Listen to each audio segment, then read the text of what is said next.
فیصل اطاری ٹنڈالم سے بات کر رہا ہوں. جی سر، میرا خواب یہ ہے کہ میں اکثر خواب میں یہ دیکھتا ہوں کہ میں اپنے آپ کو برہنہ حالت میں پاتا ہوں اور میں بھاگتا جا رہا ہوں اور مجھ سے بھاگا نہیں جا رہا، کوئی میرے پیچھے لگا ہوا ہے. اکثر خواب میں نے اپنے آپ کو برہنہ حالت میں بھی دیکھا ہے، سامنے والے کو بھی دیکھا ہے اور میرے پیچھے کچھ لگی ہوئی، میرے سے بھاگا نہیں جا رہا ہے. اس کی تعبیر بتا دوں. فیصل بھی آپ نے جو خواب بیان کیا تو یہ غم و اندوہ کی علامت ہے. آپ کو کوئی غم، کوئی فکر جو ہے وہ لاحق ہوگی.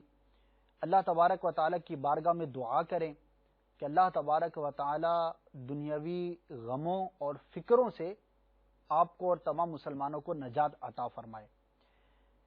اب اللہ تعالیٰ کی بارگاہ میں دعا کرنا بھی اس کا ایک حل ہے اور عملی طور پر بھی ہمیں کوشش کرنے کا حکم ہے. دونوں کام کرنے چاہیے. جب بھی کوئی ایسی پریشانی ہو، بندہ غم زدہ ہے، تنگ دستی آ گئی، کوئی بھی ایسا معاملہ ہے، تو اولاً تو اللہ تبارک و تعالیٰ کی بارگاہ میں دعا کرنا چاہیے. ہو سکے تو صلاۃ الحاجات کی عادت بنائیں. صلاۃ الحاجات کوئی مشکل نہیں، یعنی حاجت کے لیے کوئی نماز پڑھنا، نفل نماز آپ 2 رکعت نماز پڑھ لیں کہ یا اللہ عز و جل میں اس نیت سے یہ 2 نفل ادا کرتا ہوں کہ اس نماز کی برکت میری فلاں حاجت کو پورا فرما دے، تو اس کی بھی برکت ظاہر ہوگی.